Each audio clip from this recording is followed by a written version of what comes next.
కేంద్రంలో అధికారంలో ఉన్న ఎన్డీఏ సర్కార్ ఫెడరల్ స్ఫూర్తితో ముందుకెళ్లాలన్నారు రాష్ట్ర మంత్రులు. రైతులకు సరైన టైంలో యూరియాను అందజేయడంలో కేంద్రం విఫలమైందన్నారు. జూబ్లీహిల్స్లోని అన్ని సమస్యలను పరిష్కరిస్తామన్నారు. వర్షాలు, వరదల సమయంలో ప్రజలకు అధికారులు అందుబాటులో ఉండాలని ఆదేశించారు మంత్రులు.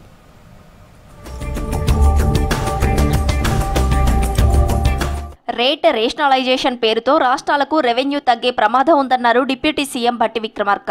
అన్ని రాష్ట్రాల ఆర్థిక పరిస్థితులు బాగుంటేనే దేశం బాగుంటుందన్నారు. ఫెడరల్ స్ఫూర్తితో కేంద్రం వ్యవహరించాలని సూచించారు. లేదంటే రాష్ట్రాల్లో సంక్షేమ పథకాలు, అభివృద్ధి, మౌలిక సదుపాయాలపై పెద్ద ఎత్తున ప్రభావం పడుతుందన్నారు భట్టి. తెలంగాణకు దాదాపు 7,000 కోట్ల రూపాయలు నష్టం వాటిల్లుతుందన్నారు. ఢిల్లీలో జీఎస్టీ రేషనలైజేషన్ పై చర్చలో పాల్గొన్నారు భట్టి విక్రమార్క. ఉదాహరణకి తెలంగాణ రాష్ట్రానికి సంబంధించినంత వరకే చూస్తే దీనివల్ల దాదాపు 7,000 కోట్ల రూపాయలు నష్టం రాష్ట్రానికి వచ్చేటట్టుగా అంచనాలు చెప్తా ఉన్నాయి. ఇటువంటి పరిస్థితుల్లో ఒక రాష్ట్రానికి 7 నుంచి 10,000 కోట్ల దాకా నష్టం వచ్చే పరిస్థితి ఉన్నప్పుడు ఆ రాష్ట్రాల యొక్క ఆర్థిక పరిస్థితి పైన, ప్రణాళికల పైన, వెల్ఫేర్ సంక్షేమ పైన పెద్ద ఎత్తున ప్రభావం పడుతుంది. కాబట్టి ఈ రేట్స్ రేషనలైజేషన్ ని ఆహ్వానిస్తూనే ఈ వచ్చేటువంటి నష్టాన్ని పూరించడానికి కాంపెన్సేషన్ కింద కొన్ని మార్గాల్ని కేంద్ర ప్రభుత్వం ఆలోచన చేసి ఇవ్వాల్సిందిగా.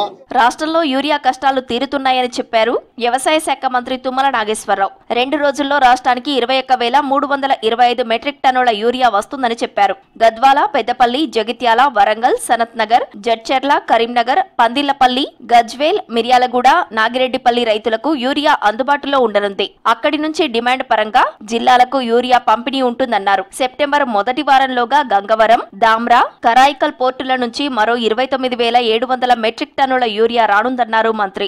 మరోవైపు వరద ప్రభావిత జిల్లా కలెక్టర్లతో మాట్లాడిన మంత్రి తుమ్మల సాయంత్రంలోగా పంట నష్టంపై సమగ్ర నివేదిక అందించాలని అధికారులను ఆదేశించారు.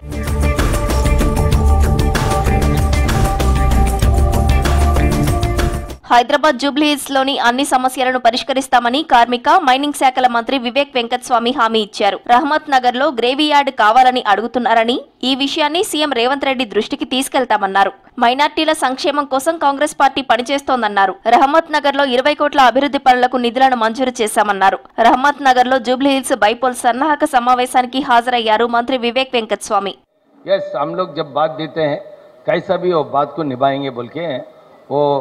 वो ही रास्ते से हम लोग चलते हुए हैं.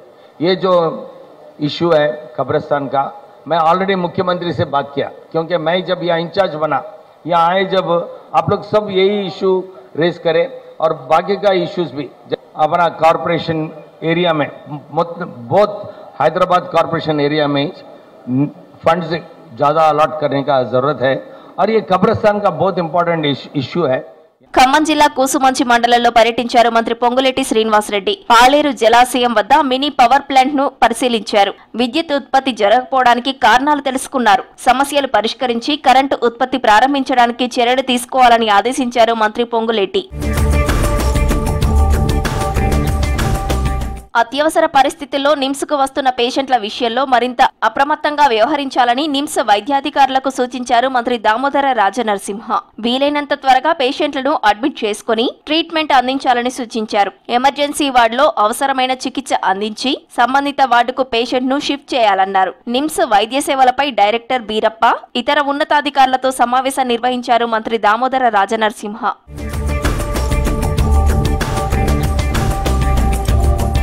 రాష్ట్రానికి సరిపడా యూరియాను అందించడంలో కేంద్రం విఫలమైందన్నారు పెద్దపల్లి కాంగ్రెస్ ఎంపీ గడ్డం వంశీకృష్ణ.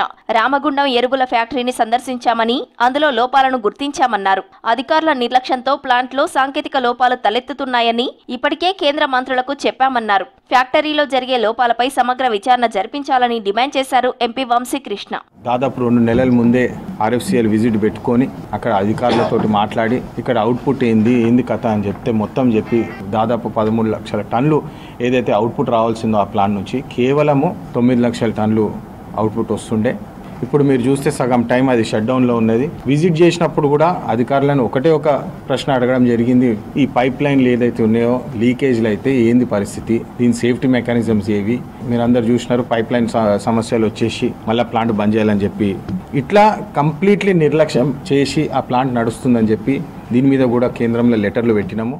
రాష్ట్రంలో వర్షాలు వరదల సమయంలో అధికారులు అందరూ 24 గంటలు అలర్ట్ గా ఉండాలని ఆదేశించారు మంత్రులు. ఆస్తి పంటలు నష్టపోయిన రైతులను అన్ని విధాలా ఆదుకుంటామన్నారు. ఎవరూ ఆందోళన చెందవద్దని భరోసా ఇచ్చారు మంత్రులు.